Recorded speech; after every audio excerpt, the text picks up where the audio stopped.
In today's video, I'm going to teach you how to use 7pace Timetracker for Monday.com. By the end, you'll know exactly how to add the 7pace view to an item and record time with the right details for accurate tracking and reporting, all without breaking your flow. Start by opening a project board in your Monday.com workspace. If you already have a board set up for your team or project, use that. If not, you can create a new one so you have a clean place to practice. Once you're on a board, open a specific item you want to track time against. Think of an item like a task or deliverable. For example, something like research. Opening the item brings you to its detail view, where we'll add the time tracking experience so you can log work right where it belongs. Inside the item, look for the plus button that lets you add a view. This is where you can attach different apps and visualizations to the item.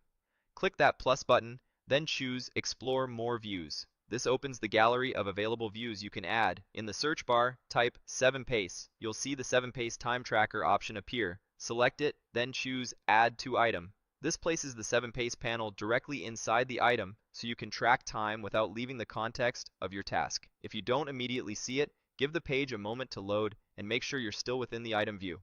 With 7pace added, look for the blue plus button labeled Add Time. Click it to open the time entry form. This form is where you'll record the details of the work you did or plan to do. It's designed to be quick to fill out while still capturing enough information for meaningful reports later. First, set the date. Use the calendar to pick the exact day the work happened. If you're backfilling time from earlier in the week, this makes it easy to stay accurate. Choosing the correct date is especially helpful for weekly summaries and billing cycles, so it's worth double-checking before you move on. Next, decide whether you want to log a time frame. A time frame is great for longer tasks or when you know your start and end times, say 9 o'clock a.m. to 11:30 a.m. If you're tracking a focused work block or need a detailed audit trail, use a time frame. If you only care about total effort, you can skip the start and end and just log duration. For duration, enter how much time you spent, like 30 minutes or 2 hours. On the right side, you'll see handy quick pick durations, which make it faster to choose common values without typing. Pick the one that matches your session or type your own. Consistency here helps your reports add up cleanly, especially when you're logging multiple sessions in a day.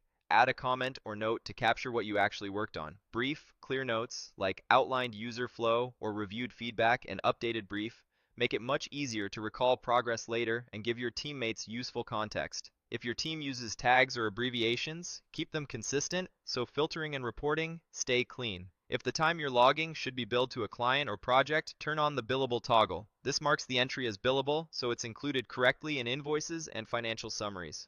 If you're not sure whether something is billable, follow your team's convention. It's easy to keep everything aligned when everyone uses the toggle the same way. When everything looks right, click Save.